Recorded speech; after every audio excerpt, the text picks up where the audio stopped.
Hello friends, कैसे हो आप सभी। आई होप अच्छे होंगे, बढ़िया होंगे। चलिए आज हम डिस्कस करने वाले हैं अपनी जो प्राकृतिक वनस्पति है और जो विभिन्न प्रकार के इंडिया जीके से संबंधित कुछ इसमें संविधान के प्रश्न भी इंक्लूड किए हैं, तो सभी को डिस्कस करते हैं। एग्जाम में जो पूछे गए प्रश्न हैं उन्हीं को हमने अपनी क्लास में कवर किया है। तो फ्रेंड्स वीडियो को बिना स्किप किए पूरा वॉच कीजिए, लाइक कीजिए, कमेंट कीजिए, शेयर कीजिए और चैनल पर नए हैं तो चैनल को सब्सक्राइब कीजिए।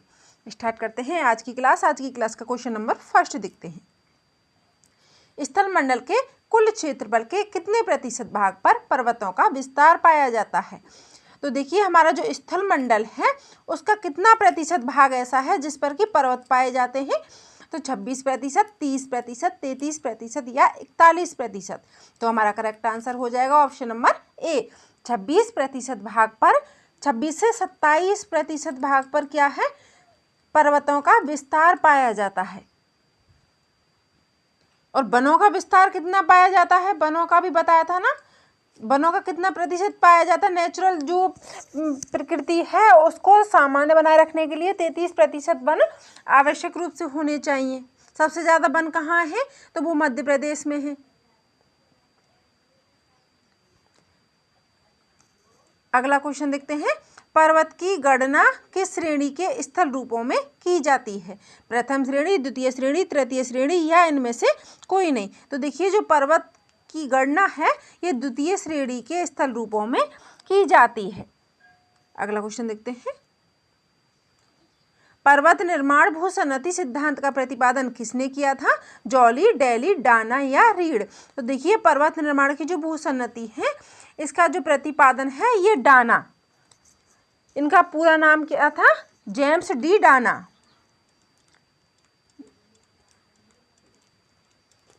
इसके साथ साथ इनके एक भी और साथी थे जिनका नाम था जेम्स हॉल।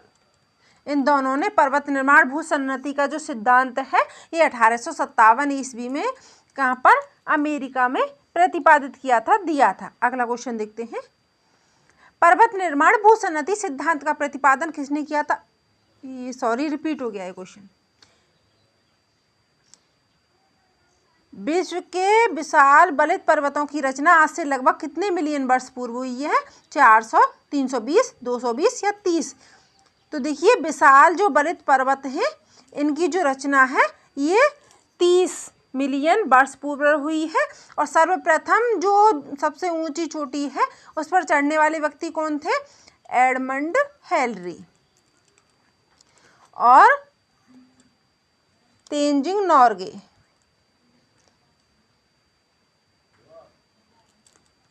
तेंजिंग नॉर्गे सबसे पहले व्यक्ति थे माउंट एवरेस्ट पर चढ़ने वाले। कब चढ़े थे, 1953 ईस्वी में। अगला क्वेश्चन देखते हैं। नवीनतम पर्वतमाला है सतपुड़ा, अपलेशियन, रॉकीज या यूराल। तो देखिए जो नवीनतम पर्वतमाला है वो है यूराल पर्वत। ये जो यूराल पर्वत है ये यूरोप और एशिया के मध्य स्थित है। प्राकृतिक सीमा बनाता है यूरोप और एशिया के मध्य में यूराल पर्वत। अगला क्वेश्चन देखते हैं। हिमालय पर्वत श्रृंखला किसका उदाहरण है। बलित पर्वत, ज्वालामुखी पर्वत, अवशिष्ट पर्वत या ब्लॉक पर्वत। तो देखिए जो हिमालय पर्वत है ये बलित पर्वत का उदाहरण है। जब देखिए दो प्लेटें, एक थी भारतीय प्लेट और दूसरी थी इधर को अपलेशियन प्लेट। जब ये दोनों ही प्लेट हैं, इधर को थी यूरेशियन प्लेट, इधर को भारतीय प्लेट, आपस में जब ये प्लेटें टकराई तो देखिए इसमें जो प्लेट टकराने से क्या हुआ कि इसमें बलन पड़ गया और इसमें मुड़ाव आ गया। और इससे जो बलन पड़ने से, जब टकराने से जिस पर्वत का निर्माण हुआ है वो है हिमालय पर्वत, भारतीय प्लेट और यूरेशियन प्लेट के मिलने से। अगला क्वेश्चन देखते हैं। एंडीज पर्वत किसका उदाहरण है। अवशिष्ट पर्वत, बलित पर्वत, भ्रंश पर्वत या ज्वालामुखी पर्वत। तो देखिए जो एंडीज पर्वत है ये किसका उदाहरण है। ये स्थित कहाँ पर है, पहले तो ये देखिए, तो ये दक्षिण अमेरिका में स्थित है। दक्षिण अमेरिका में स्थित है एंडीज पर्वत। उदाहरण किसका है? बलित पर्वत का उदाहरण है। दो प्लेटें टकराने से जब पर्वतों का निर्माण होता है तो उसको कहते हैं बलित पर्वत। अगला देखते हैं, हिमालय की उत्पत्ति किस भूसन्नति से हुई है? टैथिस, शिवालिक, इंडो ब्रह्मा या गोदावरी? तो देखिए जो हिमालय पर्वत है इसकी जो उत्पत्ति है वो किससे हुई है? टैथिस नामक भूसन्नति से हुई है। अगला क्वेश्चन देखते हैं, दक्षिणी आल्प्स पर्वत श्रेणी कहाँ स्थित है? ऑस्ट्रेलिया, न्यूजीलैंड, दक्षिण अमेरिका या इंडोनेशिया? तो देखिए जो दक्षिण आल्प्स पर्वत है ये कहाँ स्थित है? न्यूजीलैंड में। दक्षिण जो न्यूजीलैंड है वहाँ स्थित है, दक्षिण द्वीप पर। नेक्स्ट क्वेश्चन देखते हैं, भारत के कितने राज्यों में द्विसदनात्मक विधानमंडल है? तो भारत के 5, 6, 7 या 12। तो भारत के 6 राज्यों में द्विसदनात्मक विधानमंडल है। इसको याद कैसे रख सकते हैं?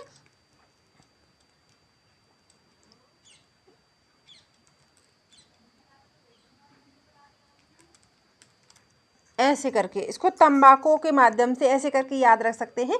6 राज्य हैं जिनको कि आप याद रख सकते हैं। टी से हो गया तेलंगाना, ए से हो गया आंध्र प्रदेश, एम से हो गया महाराष्ट्र, बी से बिहार, सी से कर्नाटक, यू से यूपी, ओ से ओडिशा। तो ये जो राज्य हैं इनमें क्या है? द्विसदनात्मक व्यवस्थापिका या द्विसदनात्मक विधानमंडल या फिर विधान परिषद है। समझ गए? एक राज्य जिसमें विधान सभा और विधान परिषद, ये 6 राज्य ऐसे हैं इनमें विधानसभा के साथ साथ विधान परिषद भी मौजूद है। अगला क्वेश्चन देखते हैं, राज्य विधानमंडल के ऊपरी सदन कौन सा है? विधान परिषद, विधानसभा, राज्यसभा, लोकसभा। तो देखिए जो राज्य विधानमंडल है या राज्य है उसमें सबसे ऊंचा जो मंडल है वो हमारा विधान परिषद है और निम्न सदन विधानसभा है। केंद्र में लोकसभा है और राज्यसभा है। अगला क्वेश्चन देखते हैं, आगे देखते हैं, उपराष्ट्रपति को पद की गोपनीयता की शपथ कौन दिलाता है? राष्ट्रपति, प्रधानमंत्री, लोकसभा अध्यक्ष या सुप्रीम कोर्ट का मुख्य न्यायाधीश? तो देखिए जो उपराष्ट्रपति होते हैं उनको कौन दिलाता है? राष्ट्रपति महोदय उनको गोपनीयता की शपथ दिलाते हैं। और शपथ का प्रावधान किसमें दिया गया है? 3री अनुसूची में। किसमें? 3री अनुसूची में शपथ का प्रावधान दिया गया है। कौन सा अनुच्छेद है? तो अनुच्छेद 69, अनुच्छेद 69 के तहत। अगला क्वेश्चन देखते हैं, राजा राममोहन राय और डेविड हेयर निम्न में से किस की स्थापना से जुड़े हैं? तो देखिए Hindu college, Ripon college, AMAO college, Sanskrit college. तो राजा राममोहन राय ने हिंदू कॉलेज की स्थापना की थी, आगे जाकर के वो अंग्रेजी के कॉलेज में ट्रांसफ़र हो गया था। हिंदू कॉलेज की जो स्थापना है ये 1817 ईस्वी में की थी। कहाँ पर की थी? कलकत्ता में। अगला क्वेश्चन देखते हैं, राजा राममोहन राय, आगे देखते हैं नेक्स्ट क्वेश्चन, राजा राममोहन राय द्वारा ब्रह्म समाज की स्थापना किस वर्ष की गई थी?